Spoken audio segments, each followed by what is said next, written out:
had fun in Vegas? I did. Okay. I know. What's up, world? That's a We locked good in trip. for another special edition of the Locker Room. Good people. I got my fellas E-Fish, Bobbie Mack in the building. Yes, sir. And we got these beautiful, lovely ladies in here to share with y'all tonight. So we need all input. We need all feedback, questions. Please pour in. I'm going to let E-Fish introduce my ladies. Talk to them about what we got going on. Let's go. Let's let them talk about the ladies. I'm excited about this one. This one is the power of the queen. So, this is one I've been ready to raise my hand for. So I know that these ladies are going to turn up and give us some great, great insight tonight. So with that, Bobbie, you got anything for them tonight? Yeah, I'm popping this top on this bottle right here, man. We got to get these ladies right, man. We just tuning them in and getting them squared away, man, because y'all It's finna, probably the food. y'all The really food, fixing the to love food. something. The food. Well, we gonna call Bobbie Bartender Bob today.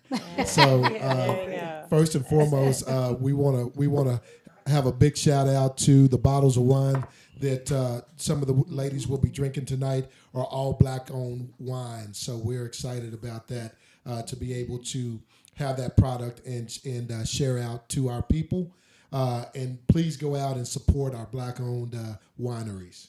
Yes, I hope they can see them all. Yes. They can see them, baby. That's on me. So with that, I guess what we can do, we can let them start introducing themselves from left to right, and then we just gonna hand it over to them and let them do their thing. What y'all think, guys? We gone. Let's see what questions they got brewing, y'all. Showtime. Y'all pray for us. You gonna be just fine. Oh, goodness. Of course. He's born for this. Well, I'll go ahead and start, I guess, with the introduction. So, hello, everyone out there. My name is Candice Cooper, and I am an Austinite here. I'm also a wife and a mom, and I do a little bit of this and a little bit of that. But that is who I am. You guys will probably get an opportunity to hear all about it, so I want to get this conversation going.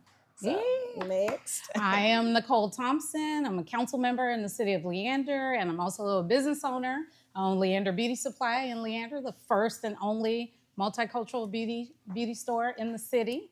And so I'm excited to be here and share my experience. We do. But I'm a mom, a wife, born in Austin, raised in Austin, and so glad to be here.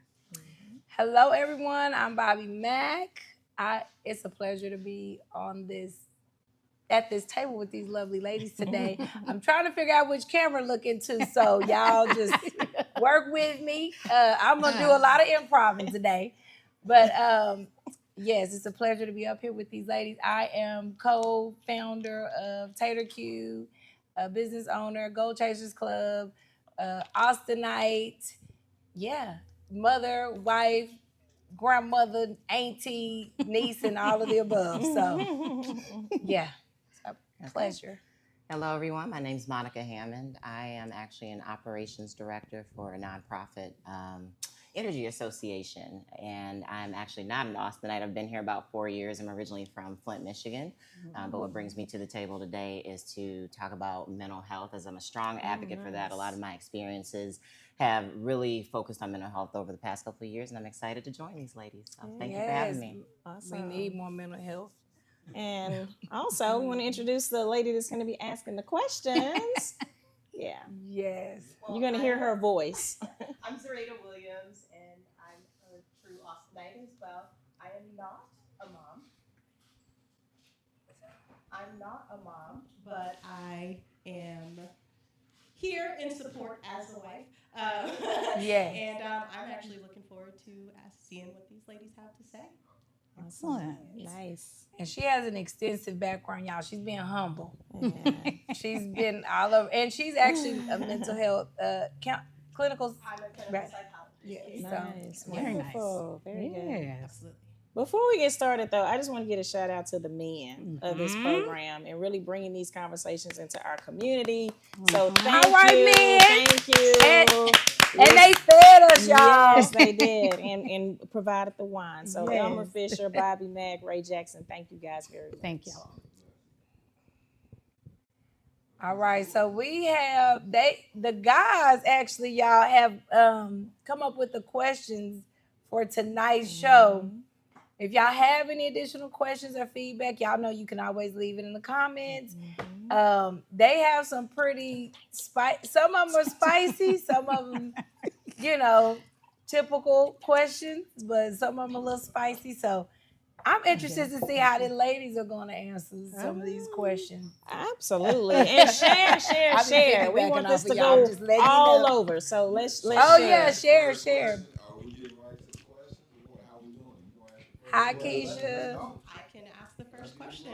All right. Great, ladies. Being a mom, a professional, and a wife, what are some of the challenges that you face overall? Wants to go Oh, yeah, go ahead. And we just go from this way down, y'all. I'll start. For me, you guys, it's balance. Balance is probably one of, for me, the challenges that I face. It's no secret that I'm certainly career oriented. Okay, as a woman, I was just wired that way. I think I came out the womb ready to go and work in the community and do what I had to do. But for me, it's really finding that balance, and making sure that I spend the quality time that I need to with the husband, and then also being able to be there and present for my daughter. And then other family too, because other family is also very important to me. So I would say the number one challenge, and I still struggle with that, is finding the balance. I think likely all of us would probably say balance is the issue, because in my household, we have subscribed to gender roles that are traditional. And so, but I've also added to that by having an outside career outside of my home. So how do I balance that? Because I'm comfortable and I like the traditional roles that we have, decided works for us in our household. But how do I balance that? Because I also like to work. I also like to give back to my community and volunteer. And how do I do that? Plus be a good mom, plus be a good wife, plus be a good daughter, and do all the things that my family needs me to do. So finding that balance. And what I've found is retreat is excellent. Going on solo retreats to just take a break, go to a resort, a nice luxury place, sleep in your own bed by yourself, and just have some quiet retreat will help you recharge and have a Sabbath to yourself is key. So finding the time though. To do that, sometimes is the issue. Yeah. For me, I really don't like, to be honest, I don't have the answer for that because the type of business that we are in. So I think that depending on the business that you have, depending on the obligations and just the day-to-days, it could be a struggle because, even though you plan to have this time and you may plan to, as best as possible to be able to have this time, things come up, stuff happens, not in your control all the time, but I say just in order to keep my mental health in balance, I have had to learn to accept a lot of the unknowns and just work through it and then replan and okay, if we had something planned as a family, but something came up and we had to address it, and then we just have to address it. And then we try to find time, another day and, to pick up where we left off. But I've learned to not even just get rid of the word balance because it just doesn't exist in my life. And I don't know that it exists at all in anyone's life. And I think that when I would try to say I need more balance, I would find myself back at square one. We were trying to get balance. What happened? Now I got to start all over again. So I was like, you know what? I don't think it exists. And it depends on the field you're in. It depends on your obligations, your responsibilities. So everybody's terms or balance, everybody, it's going to look different for everybody. So I just say kind of accept where you're at and just talk to your family. We have conversations with our children, our family. They're like, I know you're busy. We know. So we just try to make time around that and, do the best we can. That's the long and the short of it. Yeah, I think to piggyback off what you said, balance is really, I'm going to eliminate balance and actually replace it with prioritization, because you really need to start with what's important to you. Yeah. And I think a lot of people, they make decisions based on what they want other people to, you know, people pleasing, be happy with. And I actually have a different perspective because I'm not a mom. And I actually made a conscious choice to not be a mom because I wanted to, you know, I knew I was too selfish to do so. I knew that there were things that I wanted to do, such as participate in my community, volunteering. There's so many other things. And I knew that I would feel guilty and I would give up on a lot of the things that I wanted if I had a child. So I actually made that conscious decision not to do that.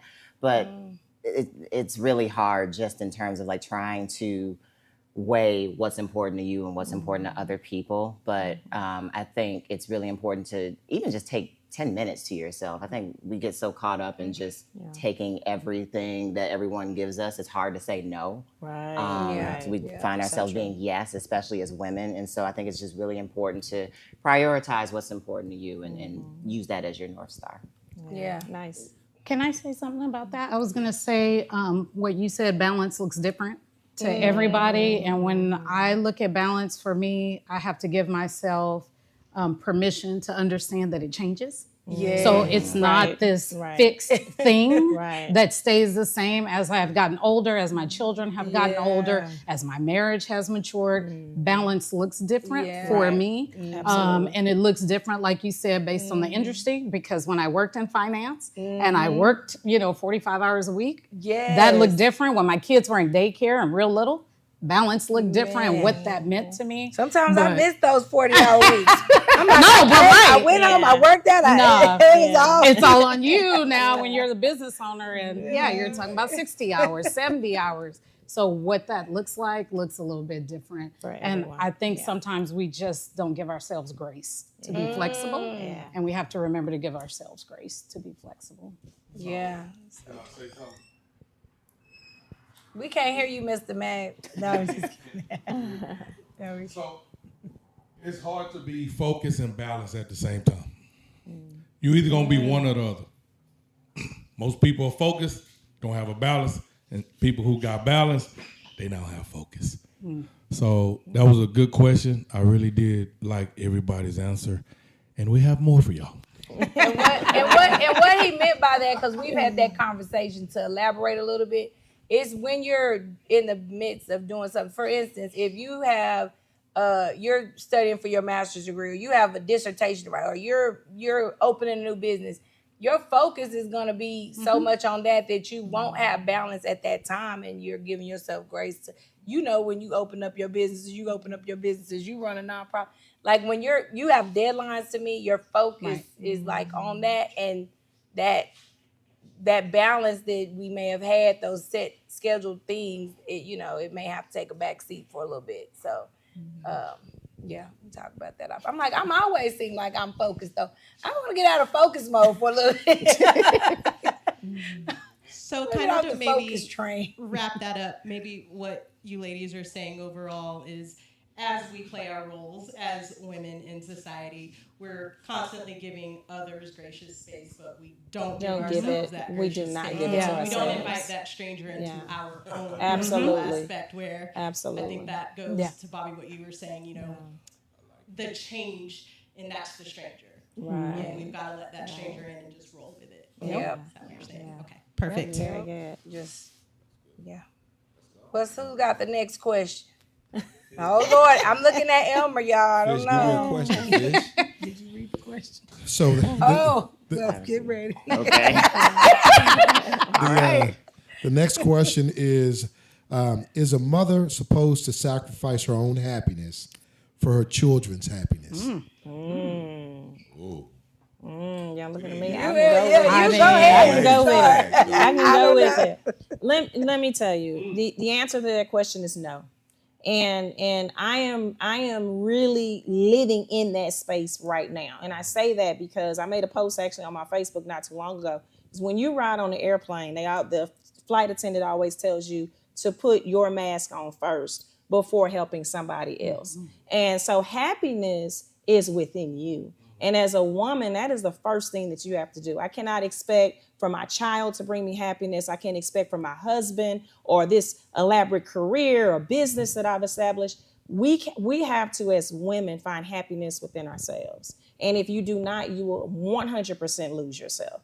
And so I say that because oftentimes we do sacrifice our own happiness. Have you ever been, when your grandmama, put on the moo-moo dress and she's in the kitchen, right? On Thanksgiving, and she's cooked all that amazing, great food. She wants all the kids and the husband and everybody else to eat. And she sits back, and sometimes she may even go without.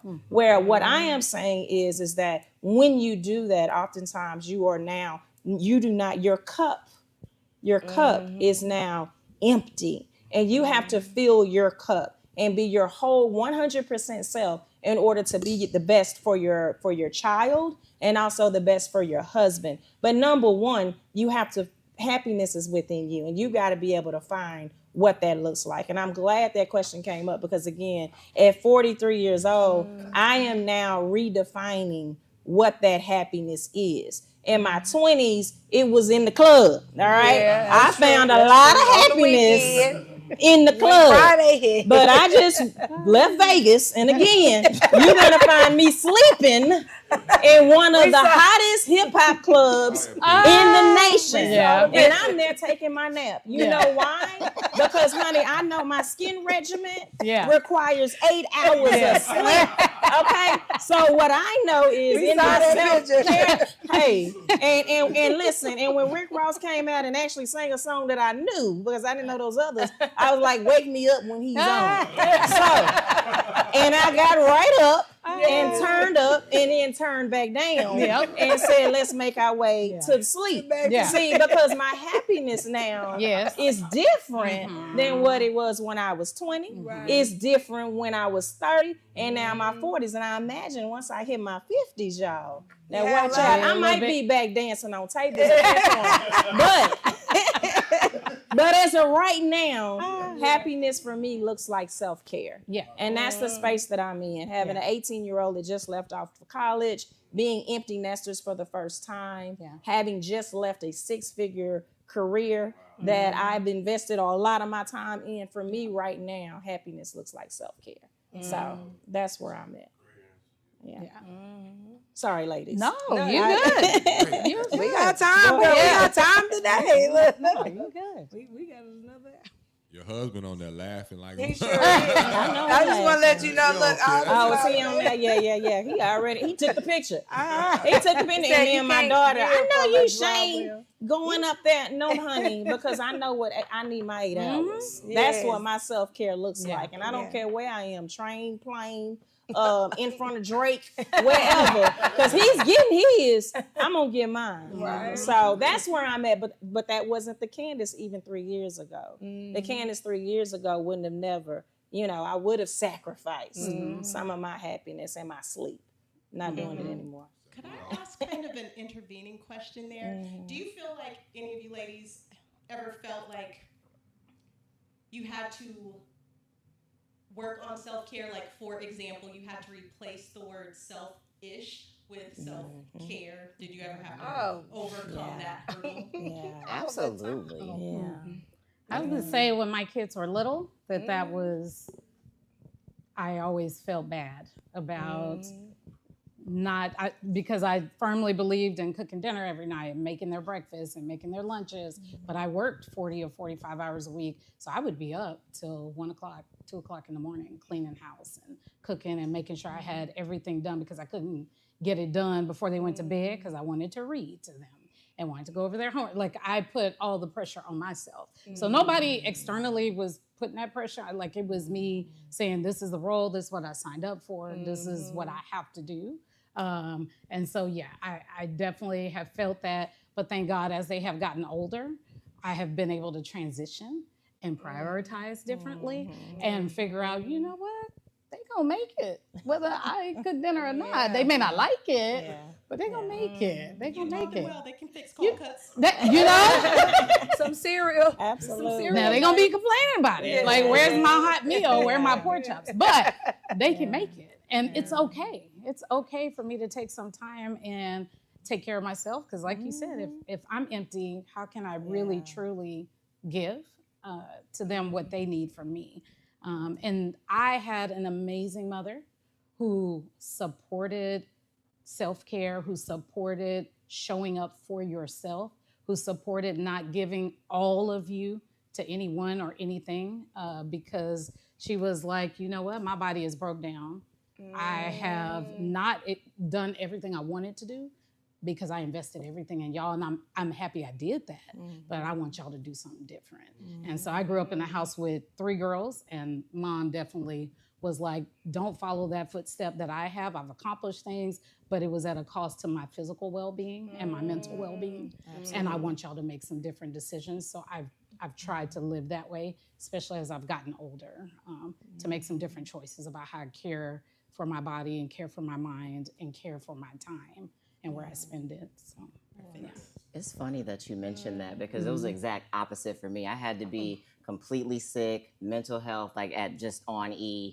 Everything was going wrong at home, at work, for me to realize and take a step back, like, you know what, I can't make everybody happy if I'm not happy. And so a lot of my self-care was me being selfish and instilling boundaries, which a lot of people didn't like, but it comes from, you know, saying, no, I can't do this. I need to be there for myself. And, you know, the people that really truly care about you, they're okay with that. The people that are used to you doing everything for them because of the benefit to them and not necessarily for your relationship, you'll notice that the more you say no.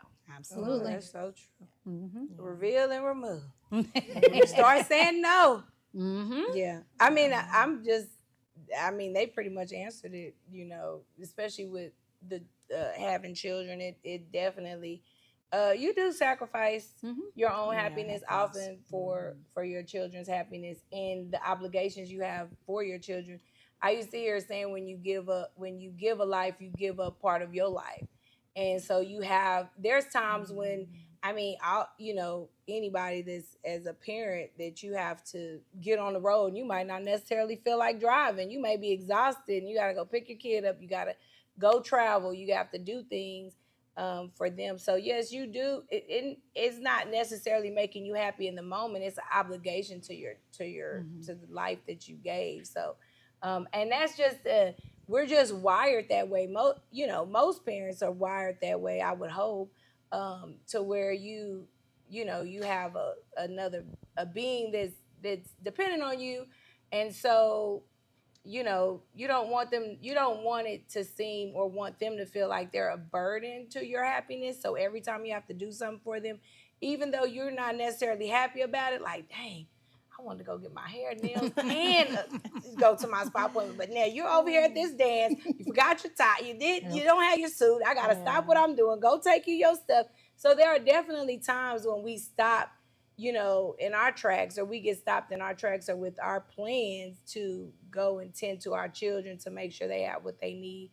And you try to do it in a way that doesn't come across as like, here you go asking for something again, or you need me because, they did not make the choice to be here. So, yeah, but yes, and as they get older, you try to find time for yourself. But feeling bad about it, definitely. Definitely. Especially when you've not been programmed to do those things. You've been programmed to be reactive instead of more proactive for yourself. So sometimes you get PTSD and I'd be like, I'm going to be somewhere and somebody's going to call me and need something. So sometimes you don't even want to do too much, So yeah, we definitely had, and look, he's calling now, the best. He put his name in my phone, the best son in the world, y'all. He did that. So, and I want to mention something you said. The question is, should you sacrifice your happiness? And the response that you've heard from us is no. Yes. But in reality, you do.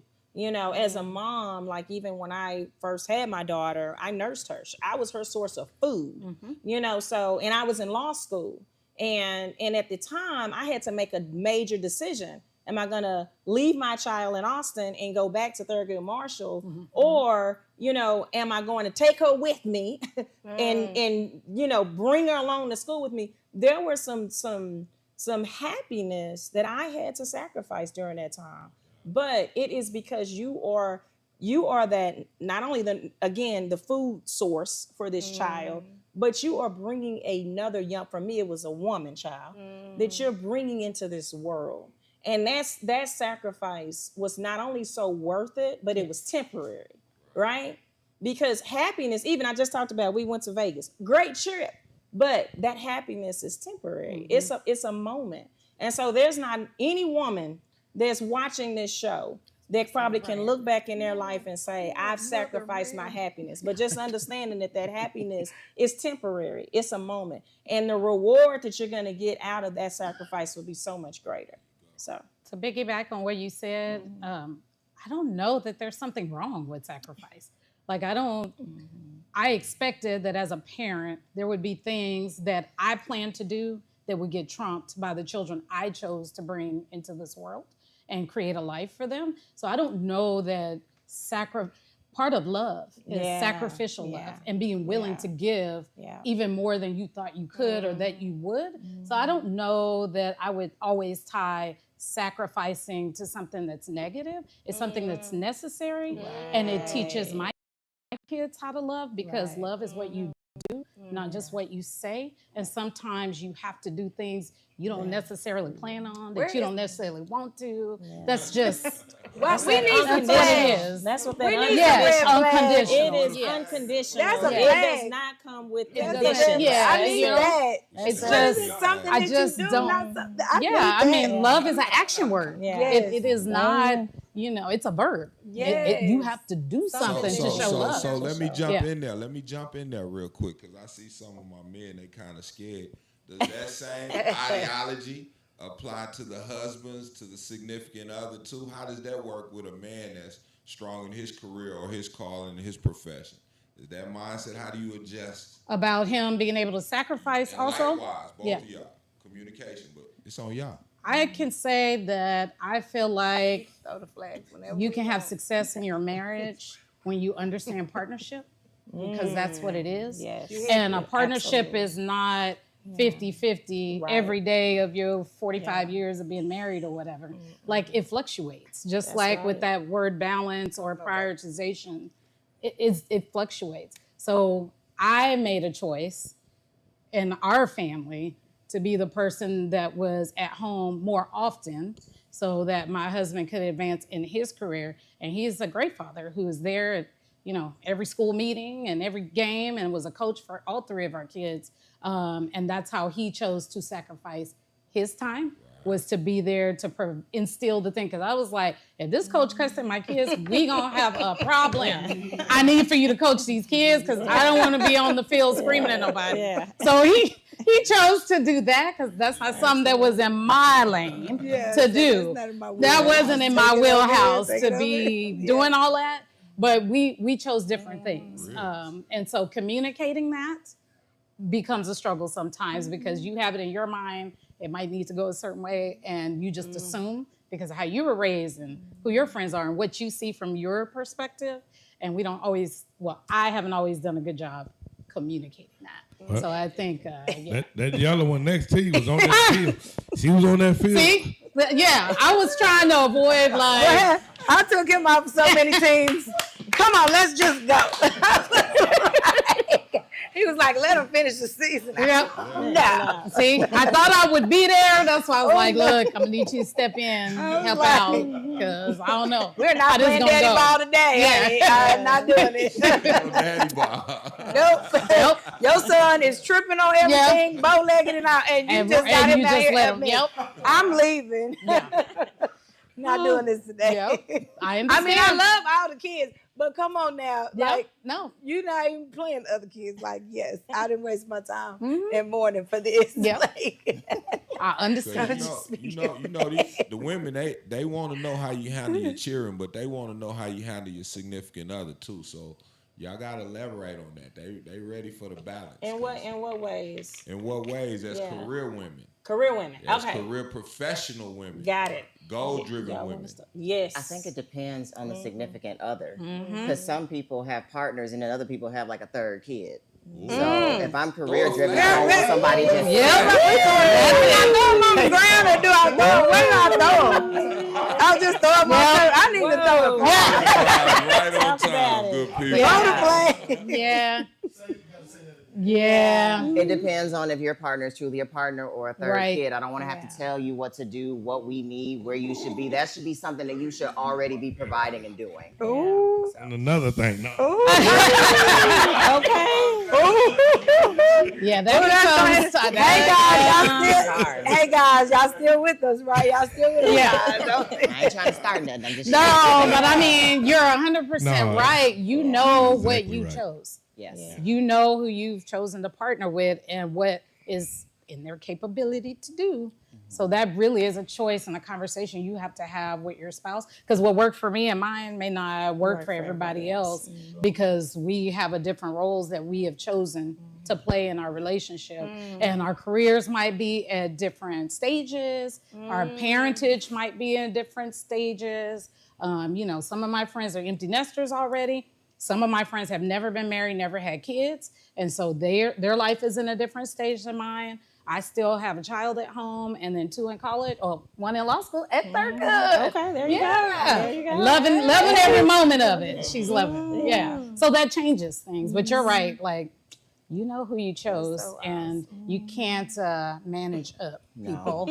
Like, that becomes the problem. I think sometimes we create more stress and work for ourselves by thinking you can change some man to do things the way you want him to do it. And really, he really has to see a change that's needed and be committed to making that and working with you. So that makes it. I know that's not an answer anybody wants to hear. Well, There's Counseling. No, I'm just kidding. well, I mean, yeah. Counseling. No, well, just kidding. since you're there, we just gonna go ahead and just go right into it then, Yeah. because one question is from your lens, what are your thoughts as to why men are not afraid to become physically naked with you, but they're afraid to become emotionally naked with you? Vulnerability. Vulnerability takes courage. It doesn't take anything to drop your drawers and, do whatever you're going to do and then just leave. I mean, if you're establishing a vulnerable connection with someone, that requires you to share a bit of yourself. That requires you to share your weaknesses, things you might not be proud of, and honestly have an honest conversation, not only with that person, but yourself. So, I mean, honestly, even a lot of women don't want to do that. It's not really a gender-related thing. It's vulnerability in general, because in society, we've been told we have to be strong for so long, all the time, whether you're happy, you're sad. And I think a lot of people just don't know how to do that. I think it's trust. Like, the reason why, people are hesitant to become vulnerable is trust. And maybe past traumas. Maybe counseling, and then too, depending on who that person is that they're becoming physical with, like what type of connection have they even made prior to that? Like, you're not just gonna tell all your business and your deepest, darkest secrets to somebody you brought home from the club. Normally, unless you're real drunk, then you might. You know what they say about a drunk's mind speaks a sober tongue. But I mean, normally it's the connection. Like, you have to make that connection to feel vulnerable enough to share. And I think some men still, there's things that they just don't talk about, because society and what we've been raised with, that men have to be strong, and a lot of men, especially our black men, it's not been normalized for them to even like cry in front of their spouse. I don't think I've ever seen, like, I would say even with my husband, like, cry, somebody had to die, for him to shed some tears normally or get welled up over something. Like, it's just you don't see, and no matter the amount of weight and pressure on black men, especially like in society, that pressure on you guys, it's still not normal for y'all to see counseling as much as women do. We talk to each other. Candice, we'll be on the phone for 3 hours sometimes. Okay? We might meet up at a thing and we talk. The place is closing and we're still there. Like, you just, and I'm not saying y'all don't have that, but just to have that support, I feel like guys just are taught, like, because in our society, and I know even growing up, they be like, quit crying, or you weak, or, oh, he weak. Like, he going through all this. He don't know how to deal with this. And so us as women also have to learn how to communicate and accept some of those things challenges that men go through without leading with like a judgmental lens of, you being weak just because that's what maybe we've been conditioned to think. So providing that safe space and not using it against them. Yeah. So that's right. Safe space. That's what I wanted to talk about, the trust and the safe space. So from the lens of a woman, I've never been a man. I can't speak from a man's perspective, but I'm just going to be honest. That's what we do on the locker room. Right. We got there's some realness. Throw that glass up again, the locker room. That just give off a vibration that make men only want to be physical with them. So you have to, as a woman, also be able to look into the mirror and say, what am I giving off? What type of energy am I putting out there? And so at the end of the day, there's strength in vulnerability. But as a woman, you also have to understand that a man, now I know this is PG-13, right? But I've actually spoken to therapists about this. Men are physically wired differently than we are. They are physically wired differently. They wake up in the morning and certain parts of their body is already ready, okay? Women are not wired in that way. We are emotional beings. We are the softness of men. And here's the deal. I heard this woman say not too long ago. She said, I'm in my soft woman era. And I thought about that.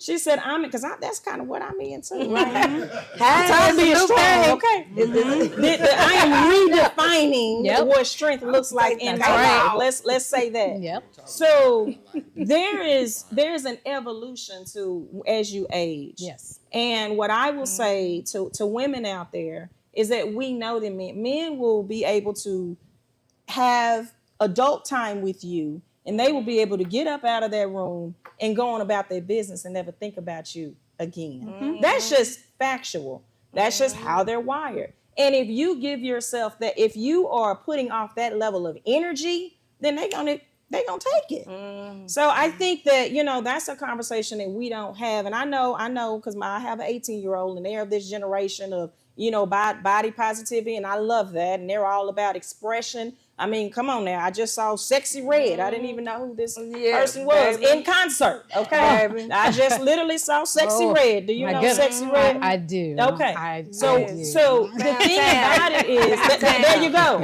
So there's, and you know what? And part of that, I love that women are able to express themselves in that way, because it was a long time ago that we wouldn't talk about that. Yeah. But the truth is that if you put off that type of energy, a man is not going to feel safe to speak, to talk to you. He's not going to be safe to open up and to be able to cry or be vulnerable. Because at the end of the day, and especially as African American, we have trauma. We have trauma from generations and generations and generations and generations, because honestly, society has put so many obstacles against us. So what we know is when our black man leaves the house, we don't even know whether that black man is going to come back. So when you're in a position as a wife, or you have a uncle or a man that you love, as a woman, you have to kind of be in that soft woman era, right? And make that man feel comfortable enough. But it's really hard to get in your soft woman era. Yeah. If you with a partner. Right. That don't step into his role. That's it. And you having to play 2 or 3 or 4 or 5. So that kind of makes it, so I understand. Now this is if you trust your partner. If you trust your partner. If you trust your partner. Because you can't go out there being vulnerable with everybody. Right. Trust and believe. Okay? you gotta create and protect. The phones will be ringing. You have to protect yourself. Okay, always protect yourself. When I'm speaking of this level of vulnerability, I'm thinking you're in this healthy, loving relationship. I'm not out there saying, because trust me, my wall was built very thick. Okay, it's still a little up, right? And so we've been trying to get it down brick by brick. Okay? But again, you got to remember, I said I'm wired. I'm career driven and wired. I never thought I would be married, and so I literally had to go through a therapy just to say, now why does he do this and what? I didn't understand.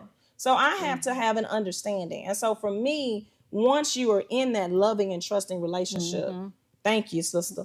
You have to be able to be that soft woman so that he feels safe. Because that world out there, once he walks through that door, it is not safe. It's not safe. He may not come back.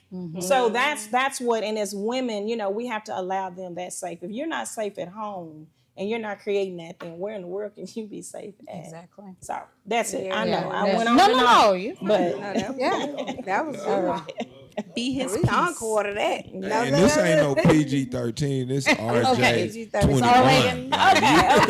that is true. We are drinking wine from the locker room. But I think too, you know, and y'all, it's like, and I love that we have like 3 people in here that are clinical psychologists or mental health therapists or of the mental health profession, because I personally feel like when we look at our the past, like our just a generation before us, like our mother's relationships or our grandparents' relationships.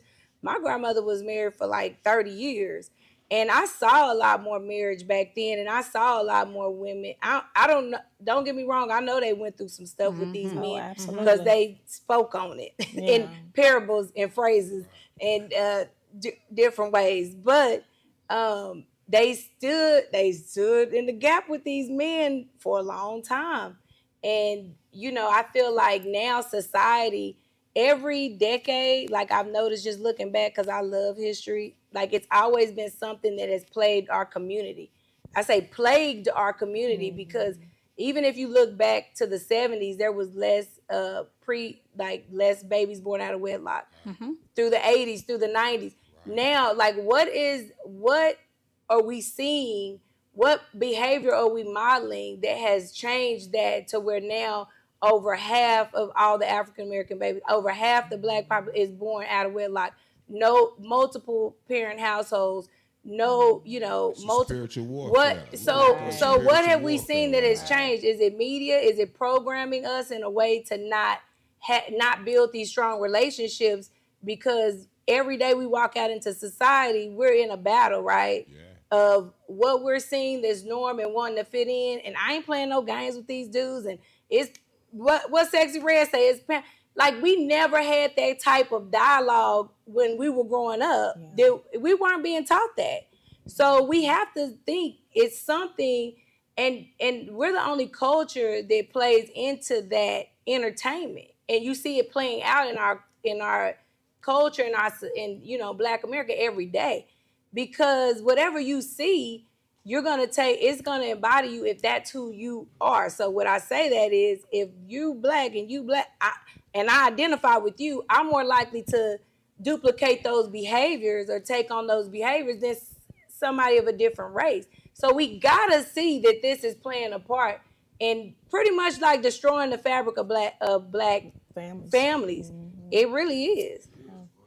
So y'all know I love Steve Harvey. I love Steve Harvey. One thing I didn't like what he said, and he said a lot of great things. He did. He still do to this day, and I still listen to him. But when he said women should think like a man, but still act like a woman, a lot of people took heed to that.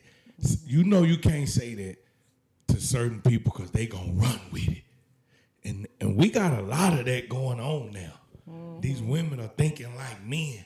Yeah. And still, you can't do that. You can't do it.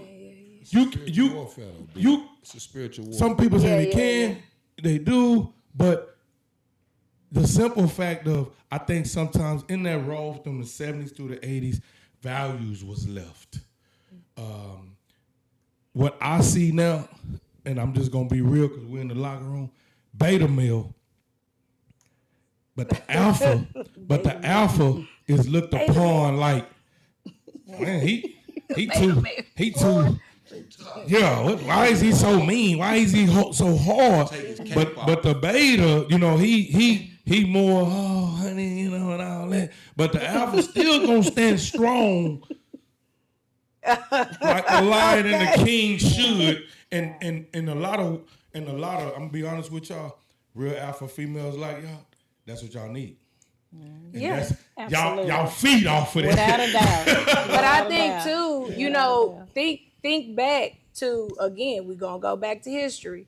Women have always had to think like men a lot of the times. Even if our grandparents and our grandmothers were submissive to an extent to our they always had to stand in the gap. A lot of times when these men couldn't because of how society was treating, but there was a lot of boundaries.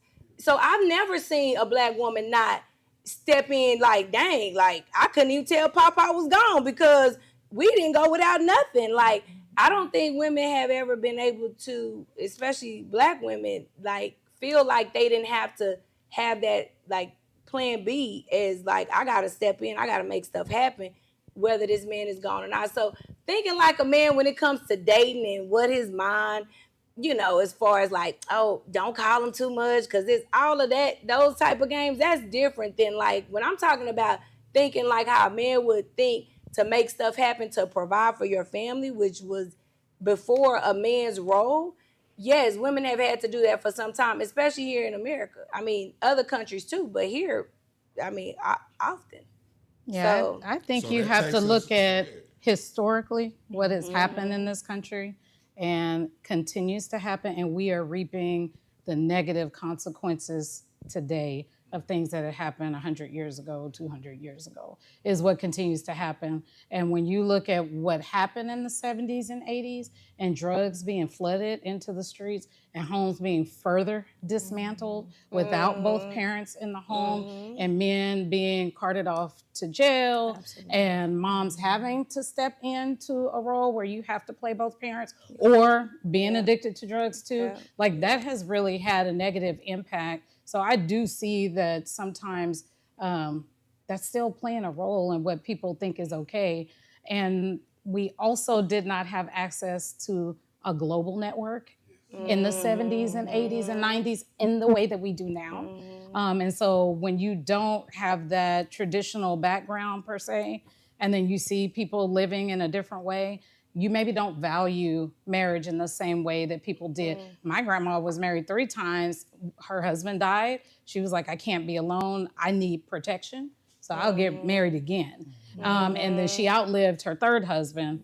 I'm sorry, she died before her 3rd husband did, because she was like, I'm marrying somebody younger, so I don't have to put nobody else in the ground. But, she had 10 children. So her value set was very different, and marriage meant something different for her. So yeah, I'm sure, I hope, loved the men that she married, but there was also a function to it that they were there to help raise those kids and to help provide in a way that the more educated we become, the financial piece and needing somebody to help you provide is not your sole basis for trying to get married anymore. So then people do have to be ready to be vulnerable, because you want to see the intent and the character of that person. It's not just like a contract and let's just get together because you're going to provide and I'm going to do this and that's it. And but you really are taking the time to get to know. I mean, I've talked to my daughter about it, and at one point she's like, I'm good, I'm living my best life, be out here, have brunching and, going to law school, having fun with my sorority sister. Like, she's like living her best life. So now she's as she gets older, like, okay, maybe there is some benefit in me being married and having a partner to do life with in a way that my boys have never considered. Always from kindergarten, I'm getting married, I'm having kids. Like, it's never even been a thought because they see a benefit. We're playing house. Oh yeah, like from day one. But my daughter had to think about it. I'm like, You raised so many good points. I don't even know where to start. I'm looking, we're going to unpack that. Sorry. See, that's better. A lot of I think in 2023 with social media and just women having the opportunity to be able to stand on their own, marriage isn't as appealing anymore. And I think a lot of what we endured in the past, not to say like people didn't have good marriage, but a lot of people didn't. Like, if Pop was across the way and he had a baby, you just was taught to turn the other way and, keep going as long as you don't bring it in the home. And I think a lot of people don't necessarily see the value in dealing with that anymore.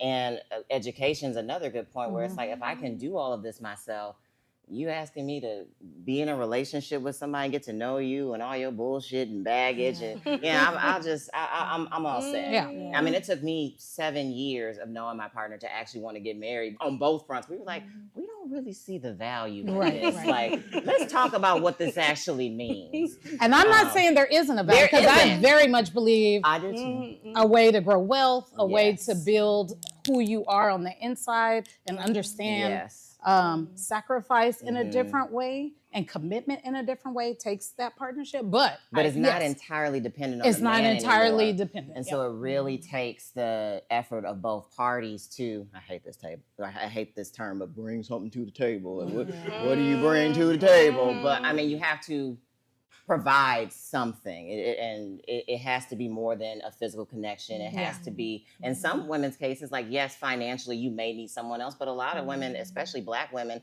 as the most educated demographic in this society, we don't necessarily need that anymore. And so I think the appeal, while it's still important, is wearing off.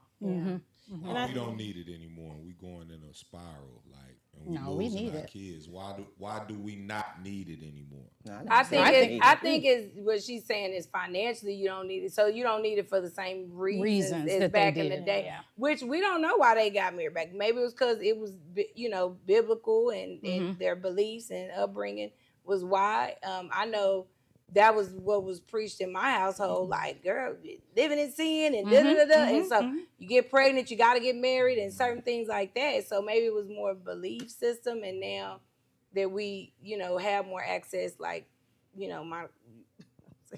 So talking about as long as, like she said, we have more access. That's one of the questions. And so there's more, it's more influences. It's more you're taking in more information to better make choices, as opposed to just the information you're given in your household. And even though that plays a big part, it's still outside influences.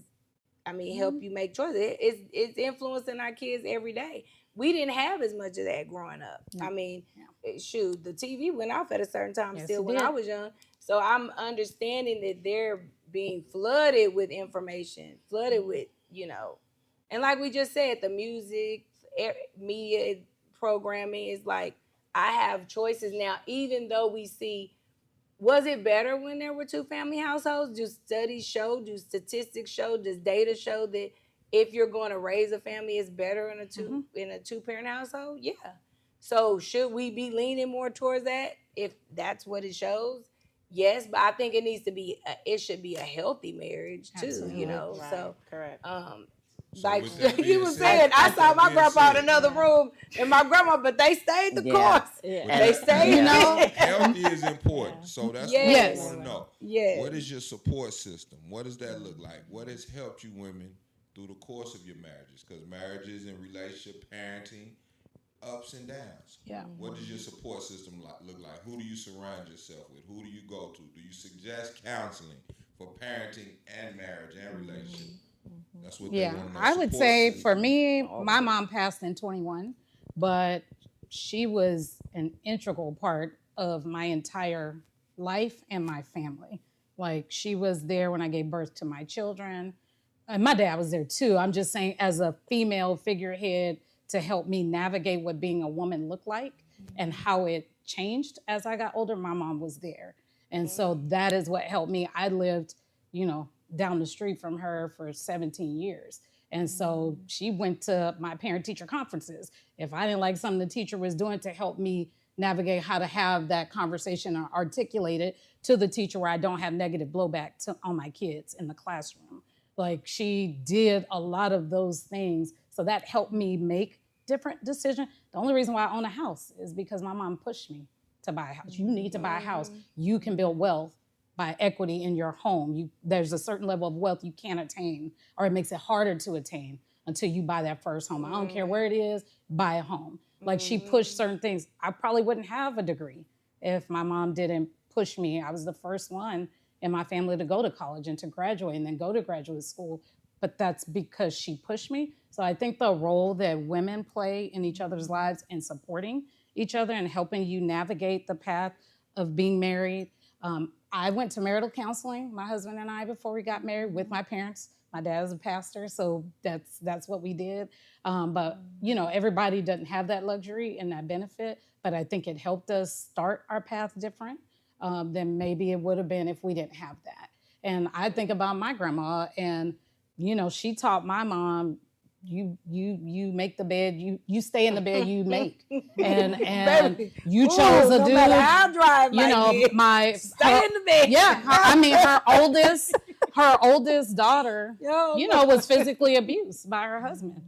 They were married till he died, 40-something years. And my mom said they would go out on Friday night, and everybody would line the street on their porches, and they already knew what fight was about to happen. Like beating her, like there were things that happened. So I can't say it was a healthy marriage, but they stayed married 40-something years. Yeah, I think back then there was different norms that were It was accepted. absolutely different norms. Because back then, I like to your point, I'd see women getting beat, even my own mother, and it was like, y'all gonna be all right, go over here and you go over there. There was no arresting happening. It was nothing like that. It was just, that's what it is. Like that's your husband. And so, we're in a different, we get to somebody get locked up and touch me. Yeah. Okay, that right now. I pay too many taxes. Handle my lightweight because I'm not. In terms of, I want to talk about, in terms of support in a marriage, kind of going back to, what you talked about, right? And for me, my mom taught me that you are the CEO of your life. Absolutely. Okay. And so whether you're a married person or a single person or somewhere in between, maybe complicated, you have to have a group of advisors. Okay. And what that means is, just like any successful company, they have advisors, the board of directors, right? And so when I entered into my marriage, since we're talking about that, I came in a different person than what he was. And we're both, if we're going to use the term, alpha. I would like to use... She crazy, y'all. No. I've been knowing since the third grade. Yeah, known each other since I always been alpha. I got a little spice about me. Okay? I love it. So this is what I would say. He's imperfect and I'm imperfect too. Yeah. So you have two imperfect humans that are trying to start and build this life together. So for me, I need to understand, so my craziness doesn't... No, she ain't that kind of crazy. So for me, from a financial standpoint, I had an advisor and people in my life that spoke to me about finances. Because I was on that, I don't want to put my finances with his. Anything might happen, I got to have my separate account over here. Well, but Candice, if your goal is to build wealth, how can you build wealth separately? See, so that person advised me on that. I had an advisor when we were purchasing our home, and making those type of decisions. I had an advisor on parenting. I talked to you guys about the therapist. There was no man in the room to go to talk about the physical being of a human male. So I actually went and had those conversations because I wanted to understand just the biology and the science behind men so that I can understand and get to know my husband. He probably, if he's still watching, learning some new things. The other thing is spiritual. Yes. Because I don't claim to be this religious person, but trust me, I do have spiritual people that I can connect with. And if I need to call on them in the middle of the night, they can answer that phone. If they have to come over to my house and pray on us, they will do that. I had women that had healthy and successful marriages as my CEOs. So what I did is, as I transitioned into a marriage and I went from this independent, career-driven woman and now going to this human, that we're raising a child together, I had to go and find people that can be there. But again, we married when we were 30. Now in our 40s, those people look different. Because we're in a different space. So here's what I would say. In terms of your support, also surround yourself. So as a CEO, you're your company, surround yourself with a group of advisors. The next thing that I would say is misery loves company. Absolutely. Let me say this again. That's true. Throw the flag. Go my own flag. The yellow, all the colors. Misery loves company. You have all sorts of things, external forces that don't want to see you win. Absolutely. So what you have to do in a successful marriage, a healthy marriage, is make sure that you have people around you that want to see you win. Yep. Okay? Because marriage is hard. Yep. It is not easy. All right, let's just be for real. There are some times that I have walked. Don't be shaking your head yet. Listen, there are some times that I have walked and said, "Do I still? Is this the life for me?" You know what I mean? Somebody I was watching and they said, if you ain't never looked at your spouse and thought about killing them, you know what I mean, while they sleep, then you're not in a real marriage. Okay, I'll get away with murder too. But let me tell you something. There's some times I looked over and I said, boy, I tell you, just a pillow, right? And then I'm like, well, he's too strong. Like, these thoughts. Let me be quiet. Too strong. Yeah. I gotta call somebody over time.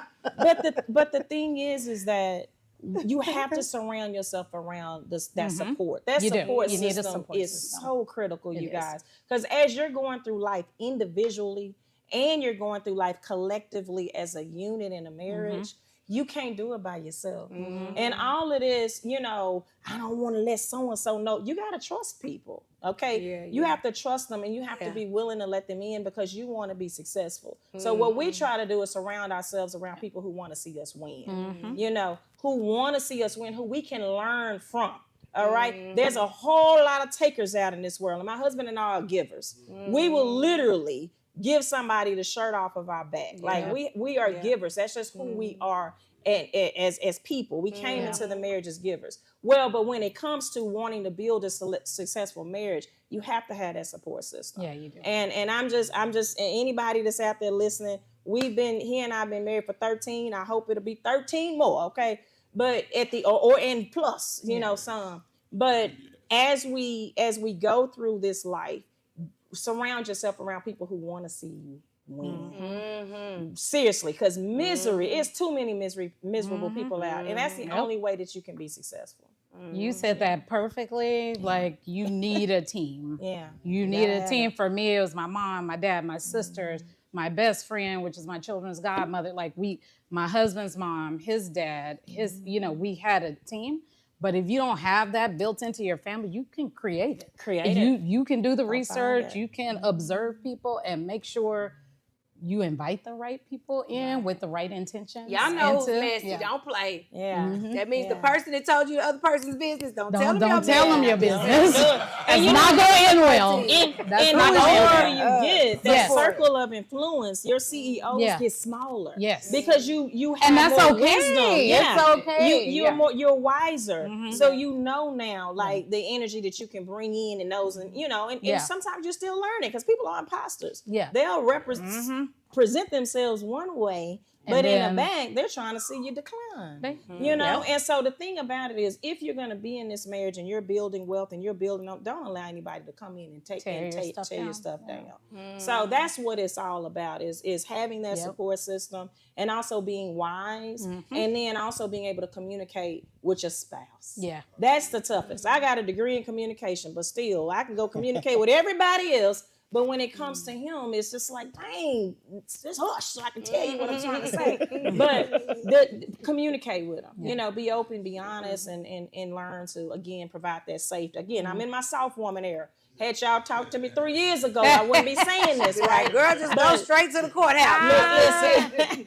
Can I ask you a question about the mental? What are you seeing as a therapist, or what do you see Black men going through as far as not being vulnerable? If that's your clientele, but not being as vulnerable or willing to let the emotional, gauge down and. So a lot of what we talked about is related to like marriage and relationships, but I want to expand that and say that everything that was said here today can apply to every type of relationship that you have. Right. And I don't think in terms of like Black men especially understand that they've been taught one role you are to provide and that is what it is that you're supposed to do. And I think they struggle with knowing that it's more desirable at this point. Like, yes, I don't want to say we don't want a weak man or whatever, but at the same time, it's like we want you to be able to open. That's not we want you to be able to. Oh Lord! No, but you're right. Say that It's again. not weak. It's not weak. Say that Go again. ahead. I like what you said. Say it again. A weak man. There we go. But I think it's important that I will say this to counter that point. In terms of like alpha males, I think that's all we've taught them is to provide. We haven't taught them to be a The companion. rest of it, yes. What is the That's rest right. of what you're going to do to be able to fulfill the rest of this relationship, Correct. whether it's as my partner, as my Yeah. friend, as my father, whatever. Yeah. And so I'm seeing a lot of Black men wanting to be able to open up, but they don't Okay. even know how to do How it to do it. because it's never been a part of the conversation anymore. Yeah. Or they haven't seen it modeled like Yeah. in their household. Or Yeah, like they been just around see them. like the simp Russell Wilson or whatever. Right. Yeah. In comparison to like Future. Baby Russell happy having all Yeah, the he babies. is. They living Yeah. their best life. Great Right. dances together. Yeah. All the So time. how how do they- Russell got? how do you fix Future that? looks depressed Yeah. and tired. I think to fix Well, that, they you having have those to. babies, so I Everybody guess has to provide the space. Okay. Yeah. Right. Because It- like, it how can't do be we an afterthought. How do we move forward Yeah. and create these relationships that work? Yeah, and ideally, you wouldn't wait for something to go wrong or Right. some type Being of proactive. situation to happen for you to be able to provide that space. It's something that you're striving to do in everyday conversation, and it's new, so they don't understand what that Gotcha. looks like. They don't understand how important it is. But I think even now that therapy is more accepted, especially in the Black community, because before it was like, I ain't going no therapy, you better go to church. But Right. now Pray about it's more it. acceptable. So just allowing yourself to be able to be in that space. He said. Set it up Going from out day there. one. Yeah. Set it up from day one. I think I was talking to Bobbie earlier. If that goes for our Black males, but for all of us, if a person doesn't know what the problem is, they've never been presented with the problem, Yeah. how can they fix it?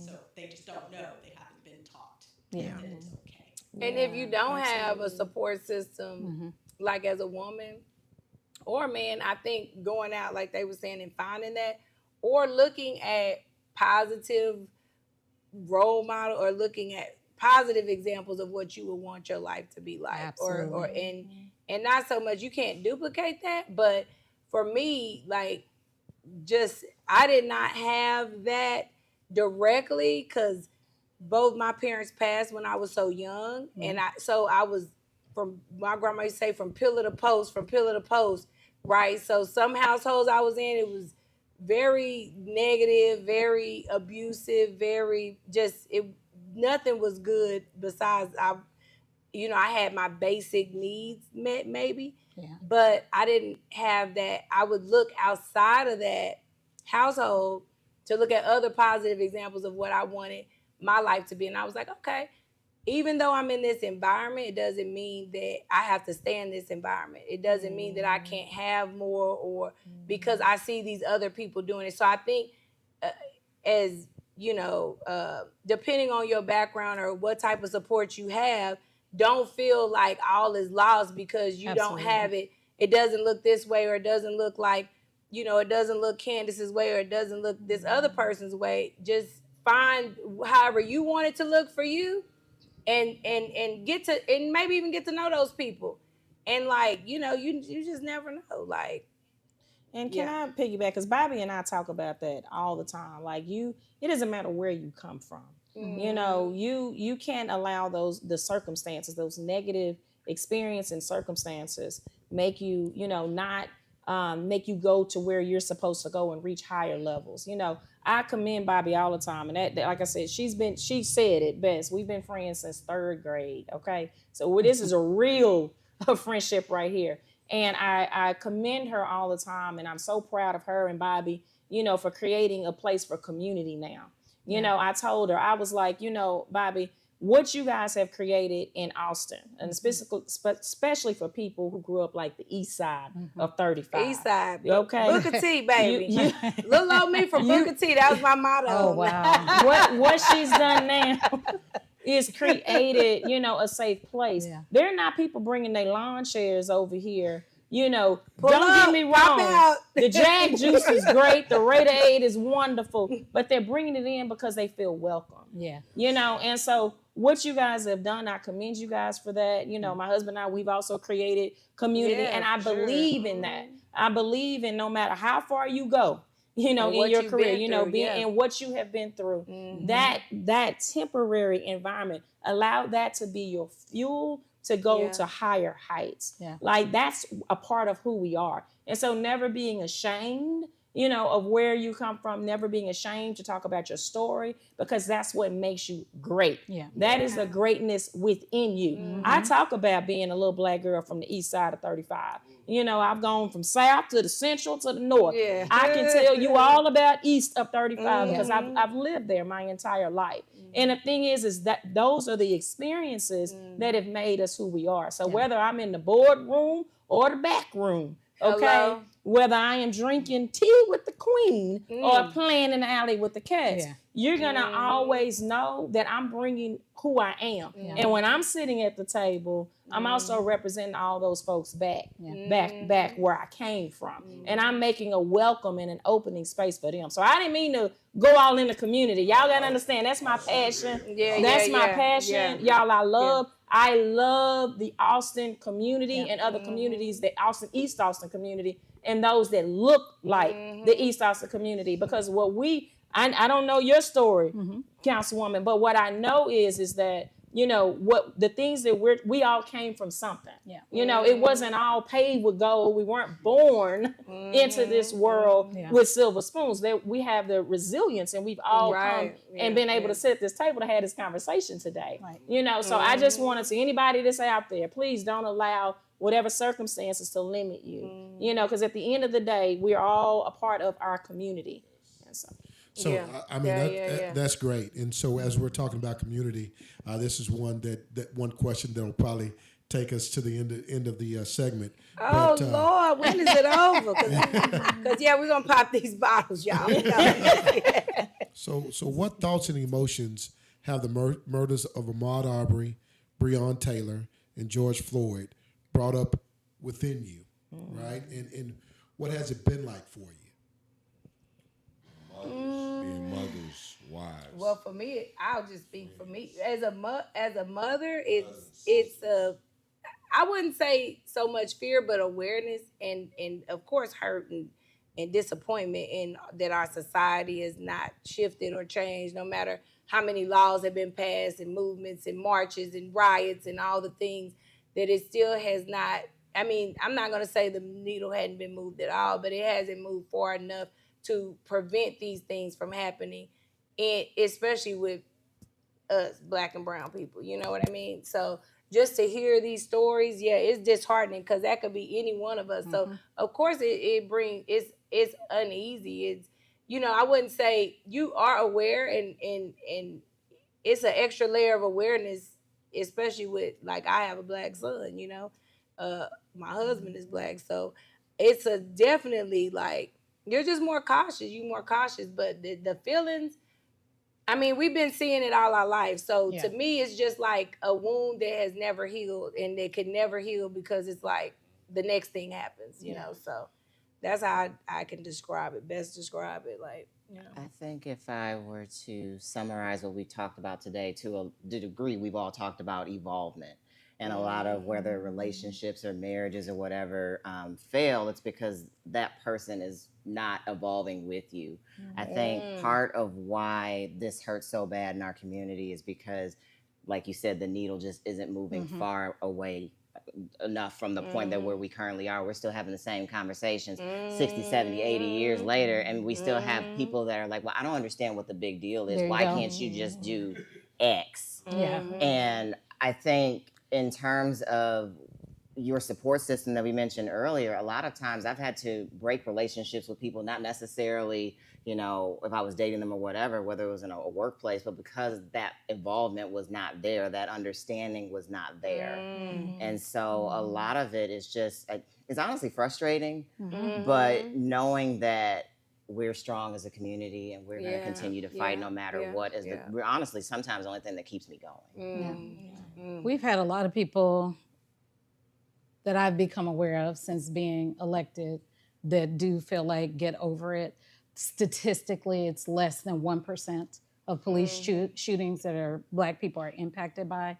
But it's hard when that 1% could be anybody. You don't know who the enemy is because it could be anybody that chooses to take a life or step out of line or not follow the rules or whatever the case is. And I will say for George Floyd, when that happened, you know, I just remember because I have 2 Black sons, and my husband and our daughter came home, who is the oldest, and she lost it. She was like, my brothers, what if something happened to my brothers?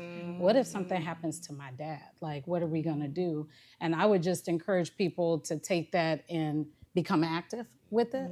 So for her, what that looked like was getting a Black Lives Matter march together in an area that's, you know, 70, 80% white, and having people show up and explain our stories on Juneteenth. And people showed up that didn't even know what Juneteenth was, wasn't registered to vote. So it really became a different kind of feeling of empowerment for her, that I'm just not sitting back waiting for something bad to happen, but I have some power to stand up against it. So that was amazing that something good like that could come out of it, but it's scary.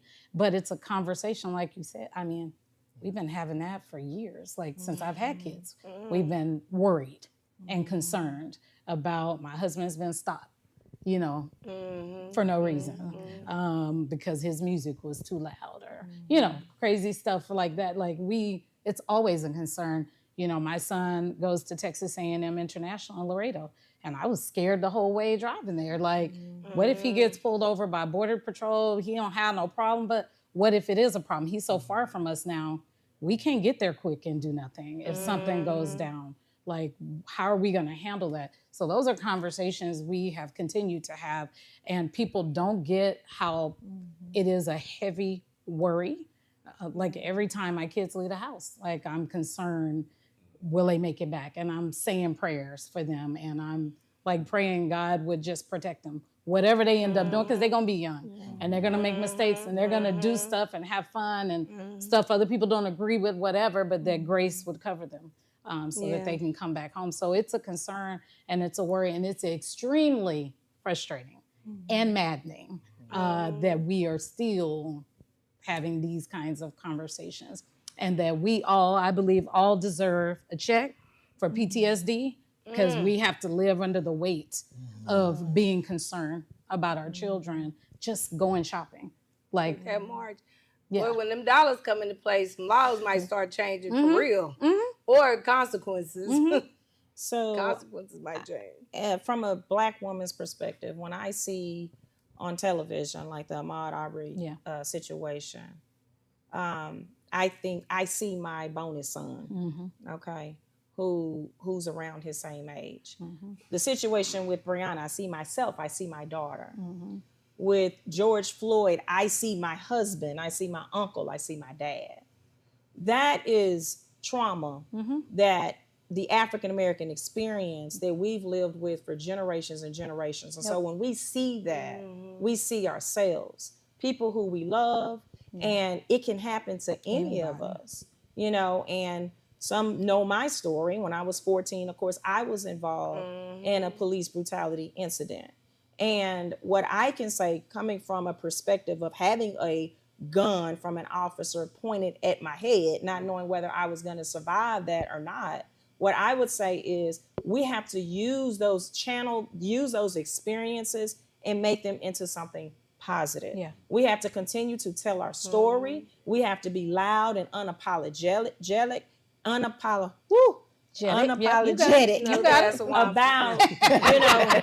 who we are as people, and at the end of the day, it could happen to any of us. And it's sad that we're still having that conversation in 2023 when we've had a Black president, you know, when we have a Black woman who's the vice president. So although we've come a very long way, we still have a long way to go. And when you talk about the Black Lives Matter movement, you know, and then folks start saying, well, it's all lives. No, but specifically, we're talking about Black people. Because we're under Black attack. people who have to leave their house every day and not know whether or not they're going to come back.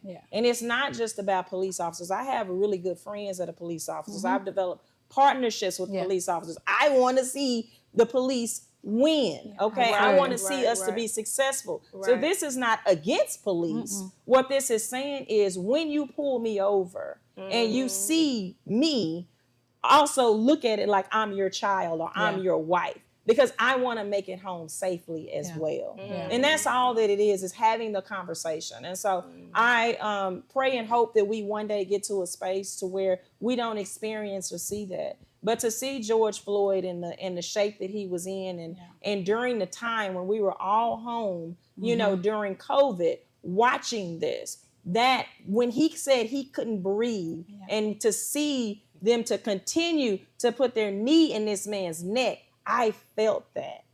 I felt that. And so to say, you know, well, just get over it, we cannot.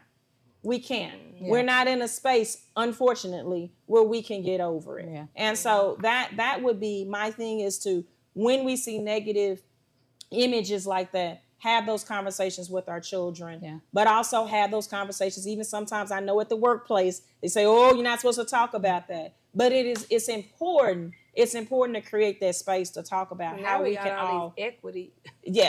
Well, trying to take that away, equity and innovation. You know, diversity. So have more of these conversations. This platform that we're on now. This is a way. You know, Tater Q.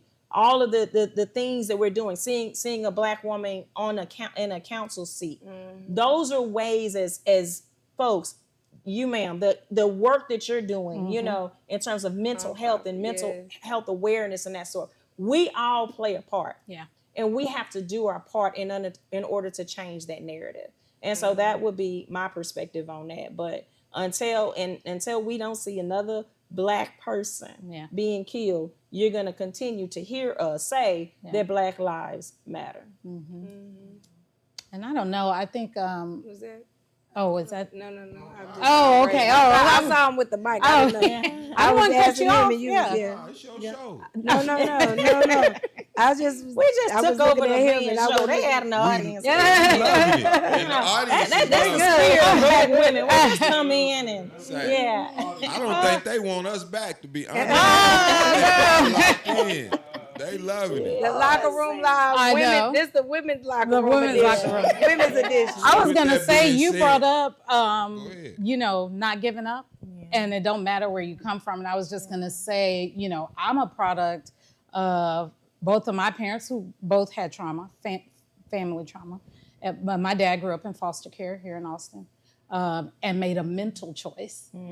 I will get married. I will be the husband that I didn't see in my family. I will be the father that I didn't have in my family. And he and my mom were married until my mom passed, 48 years, something like that. That's beautiful. And so you can step out of it. So I didn't want anybody to leave here with not having hope that just because your situation doesn't look like other people, that you can't do it. Because he made that conscious choice all those years ago, I got to grow up the way that I did. And so thinking about your choices today and how it impacts legacy is important. And sometimes I think we're so stressed or overworked that we don't get to have that thought about legacy and how it matters. So that it's really important. The like decisions you're making now. You have the power to break the cycle. Absolutely. Your past is a place of reference, not residence. There you go. I always tell myself like that's it. Yes. Well, you know, but the east side is, you know, I'm still gonna roll through that. Well, it's changed so much. It's very gentrified. I mean, last time I went Booker to East T is Austin, the same, but I looked around. it's very gentrified. It's changed a lot. But you know, it brings back memories when you go through, because you can't change where you can never change where you're from. But it's not a place of your past is a place of reference, not residence, meaning you don't have to stay in that place mentally, whatever that may be to you. Like you know, I would hear when I was growing up, it was, you know, get on this assistance, you know, have these babies and you're going to get more assistance and all this. And I'm not mad about that. They were doing the best they can with what they had and what they thought was the right way to teach. But I knew that that's not what I wanted, because I saw other people, other models, whether it be teachers that poured into me or other people. That's why it's so important to give back and pour into, especially our youth, because I would have hated. I hear some adults now that say, these kids ain't gonna listen, these kids don't want nothing, they ain't gonna listen. But you never know that one or two kids is listening. You never know that, 5 in that group that might really you're planting seeds in, and they need that. So like I'll like never forget where you come from, and never forget to go back and pour into our community, because we definitely can't. You just go ahead, Bobbie. Go ahead. So the beauty of this all, and for the people who listening on this show, I just want y'all to really take heed to everything these women have said today. Every last one of them are different, but they all powerful. You understand what I mean? And that's why when I put it out there, I said the power of women. Yeah. Because women are the birth of the earth. And they need to be respected on all levels, never disrespected. And we got a chance, and me and Elmer and Ray come up with this all power of women. And we just want to say thank you all for just tuning in and listening to these women tell their story on all kinds of different ways, how they live their life and the things that they do. And every last one of them, to me, every last one of y'all are successful in my eyes.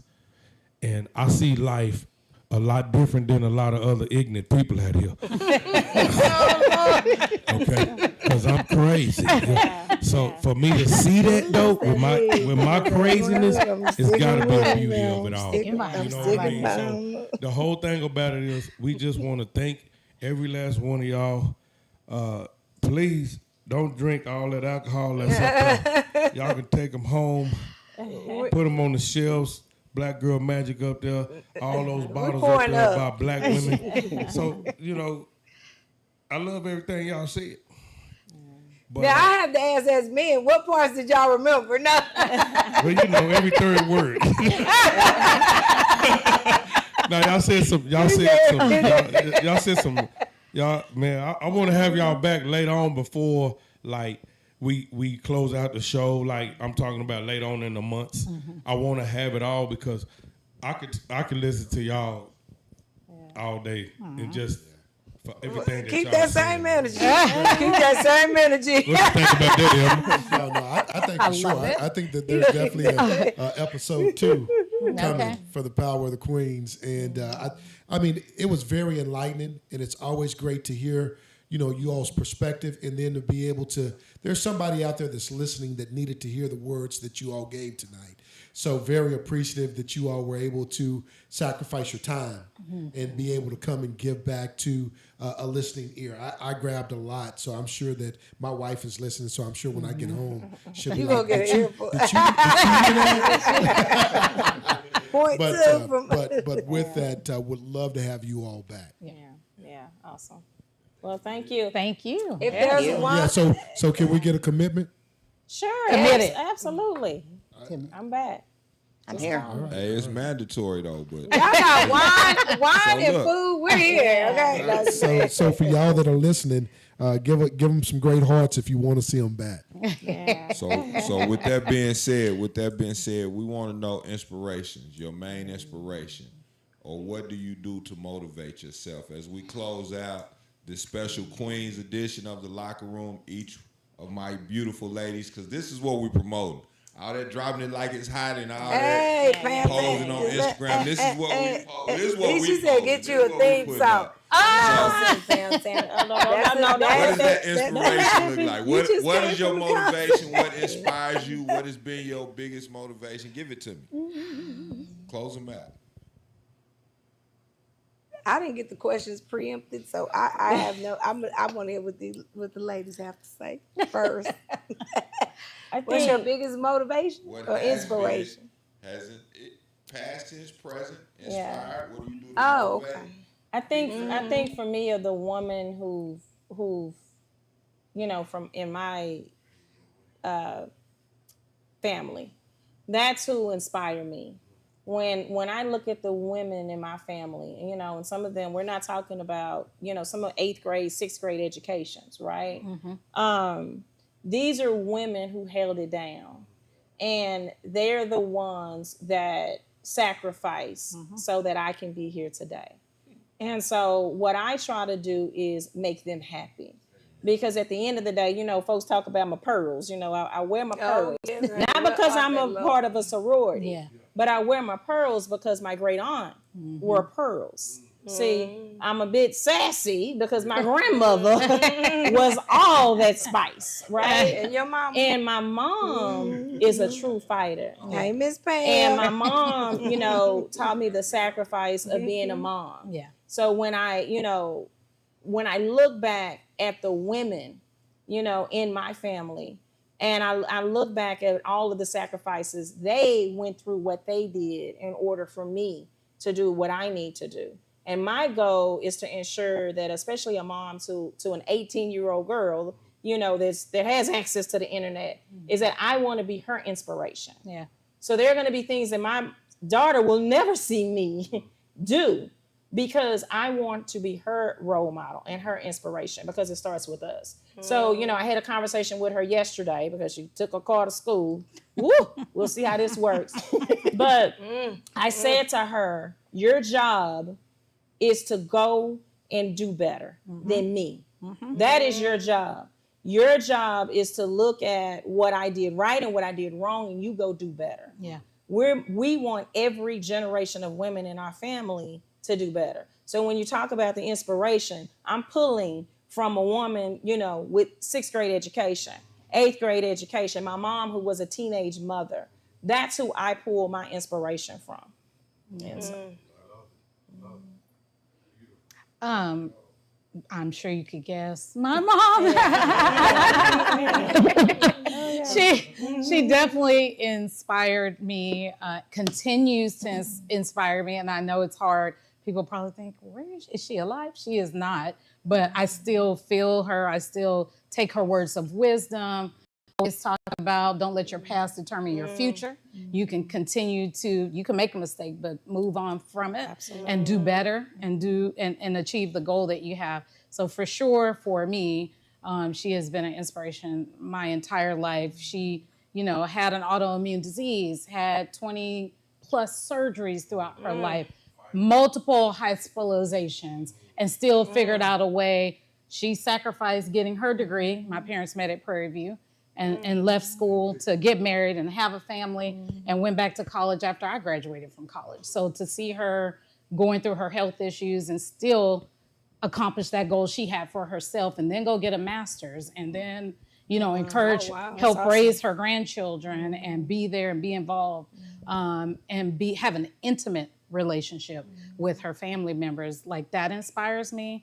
But also, you know, hearing stories of other women and how they have been able to accomplish the things they have set, and work out relationships with each other and with their children and with their spouses or partners, in their careers, how they balance challenges when all that stuff comes up, and still be present and aware for their families. Absolutely. That inspires me too. Yeah. So. Y'all inspire me. Oh. Wow. No, I'm serious. But no, like, seriously.